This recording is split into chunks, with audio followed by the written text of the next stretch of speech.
This image looks completely ordinary in color, but when I turned it into black and white, the results honestly shocked me.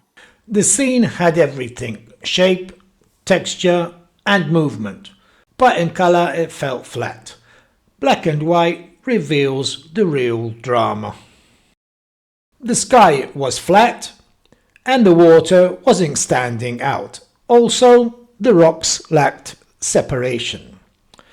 The left rock shelf is anchoring the scene, and we have the sweeping movement of the water.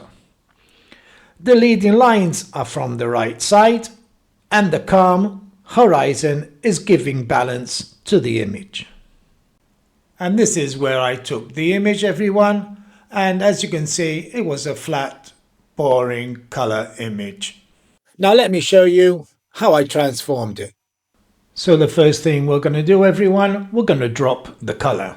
And I'm just going to click on this black and white window. My usual method is taking it over to Photoshop, and then I turn it into black and white in Photoshop. But so for the sake of the video, so we don't take too long, I'm just gonna click on the black and white window here. And here we're gonna increase some contrast.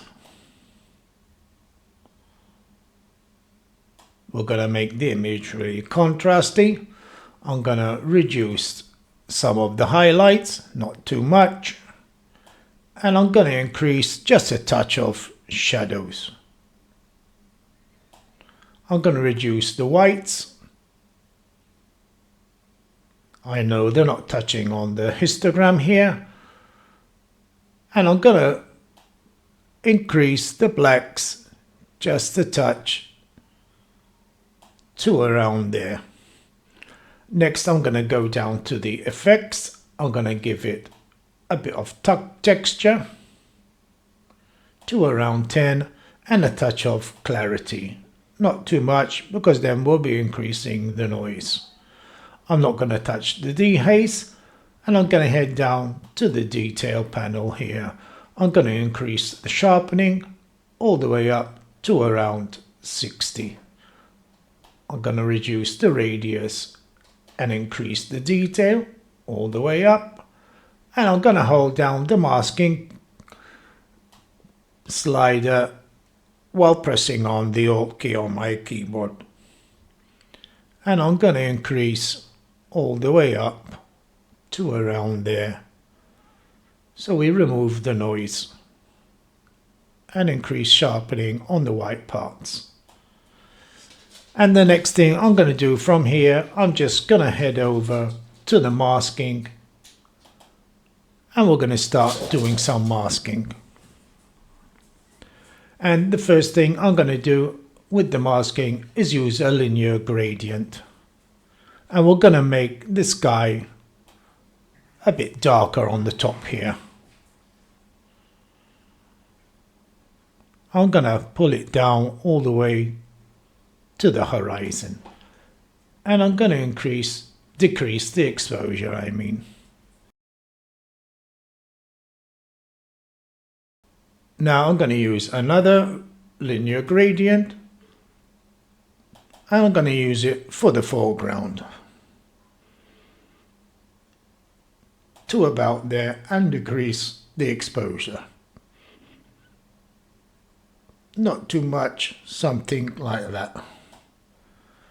And now the next mask I'm going to use is going to be a brush. And I'm going to start painting away on the white surf here. We don't have to be exact, guys. Precise, I mean. And we're going to give some life to this white water here.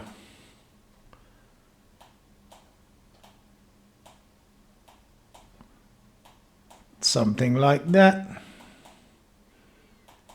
And here I'm going to increase the whites, and there we're giving some life to the image, and I'm going to go down and give it a touch of texture also, so we get some more detail in those moving waves there, and a touch of clarity. That should be okay. And now the next thing I'm going to do is I'm going to use a luminance range mask. I'm going to get the eyedropper and I'm going to click on this white part of the clouds here, just like that, and I'm going to increase the exposure. But before, I'm going to remove the mask from the waves here. I'm just going to do subtract with a brush, and it's going to be quite quick because we don't want any to increase the whites in the waves here.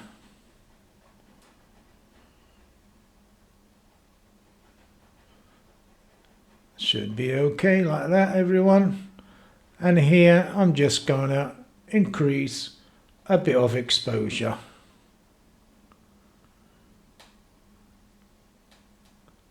To around there. And that should be okay. And now I'm going to use a brush, everyone, again. And I'm going to paint away on these rocks here. But I'm going to increase a touch of shadows. Not too much. And a bit of exposure. And I'm going to paint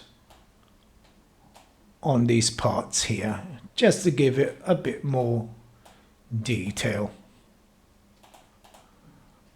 Like that. I'm going to create another mask. I'm going to press key on the keyboard, a shortcut, and it's going to give me another mask, and I'm going to do some dodging now, and I'm going to increase the exposure just a touch, and I'm going to go over the whiter parts of these rocks here, just like that. That should be okay.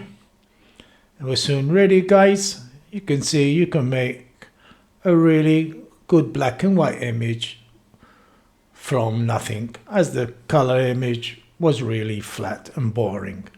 I'm gonna use another mask, and it's gonna be a radial gradient, and I'm gonna place it over the middle part like this. I'm not creating a vignette yet. I'm just going to brighten the center part of the image where we have the moving waves drawing our attention to the center of the image. And I'm going to increase just a slight touch of exposure to around there. And now I'm going to create a vignette. I'm going to use another radial gradient and place it exactly in the middle. I'm going to reduce it just a touch, and I'm going to invert it, and I'm going to decrease the exposure.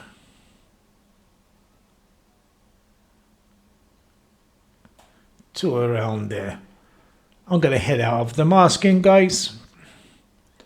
And I'm just going to head over to the curve tool and give it a bit more touch of life. And I'm going to increase the whites just a touch and decrease the blacks just a touch also, to give it that slight S-curve there. Well, there we have our final edit, guys. And I'm going to show you the before and after. And there we have, on the left side, we have the before. And on the right side, we have the after. Black and white removes distractions. It forces the eye to follow structure, shape, and motion. And this image had all three.